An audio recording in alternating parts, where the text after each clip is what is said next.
Le plaisir et l'honneur de recevoir le fondateur de Vue d'Afrique, Monsieur Gérard Lechêne. Comment allez-vous? Jusqu'à présent, ça va bien. Alors, ça fait 35 ans de jumelage entre le FESPACO et Vue d'Afrique. Parlez-nous un peu de cette belle amitié de 35 ans. Alimata Salambéré, qui était à l'époque, qui a été bien entendu, on lui a rendu hommage lors de la cérémonie d'ouverture, qui a été la première présidente de ce qu'allait devenir le FESPACO. Et c'est avec elle que j'avais rencontré, puis qu'on avait parlé de cette possibilité de faire quelque chose au Québec, au Canada, en faveur du cinéma africain qui était à peu près inconnu. Et donc c'est avec elle qu'on a conclu tout ça. C'est pas elle qui est venue à Montréal, c'est Philippe Sawadogo, parce qu'elle avait été entre-temps nommée ministre de la Culture. Donc c'était son adjoint, Philippe Sawadogo, qui est venu à Montréal, donc en avril 1985, et aussi bien Alimata que Philippe Sawadogo étaient présents lundi dernier lors d'une petite cérémonie offerte par l'ambassade du Canada pour célébrer ces 35 ans de jumelage.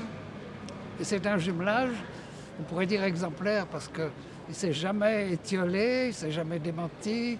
À chaque édition, nous étions ici. Chaque année, le FESPACO était à Montréal et on a développé des relations professionnelles, bien sûr, mais aussi amicales. Et vraiment, c'est tout à fait remarquable et tout à fait touchant. Bien entendu, il fallait donc être là au 50e du FESPACO. On célèbre l'art africain, le cinéma africain. Qu'est-ce que ça représente selon vous? Surtout, qu'est-ce qu'il représentait à l'époque, c'est-à-dire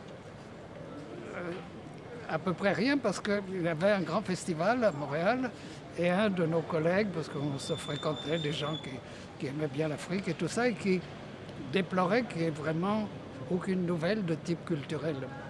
Et un de nos collègues, qui était un cinéaste, un journaliste d'origine sénégalaise, Ousseynou Diop, travaillait pour Radio-Canada International, assistait à une conférence de presse dans ce grand festival, qui s'appelle Festival des films du monde, et qui a posé la question « Pourquoi il n'y a jamais de film africain ?»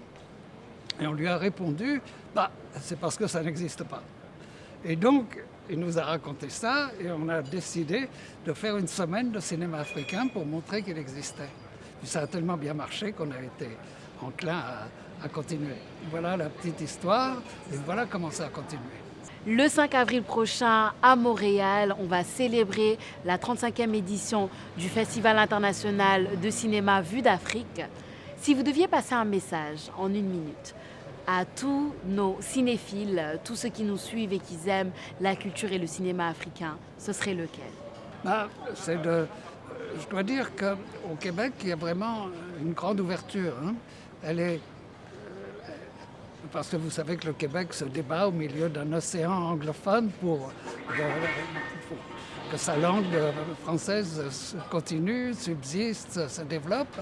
Et pour le Québec, l'Afrique francophone représente un poumon, un ballon d'oxygène extraordinaire. Donc c'est très bien vu, très bien reçu, d'autant plus qu'il y a aussi une immigration d'origine africaine ou haïtienne, par exemple, qui contribue beaucoup à cette vitalité et de la langue et de la culture caribéenne ou africaine. Alors, il y a un grand intérêt et je dois dire c'est très bien reçu.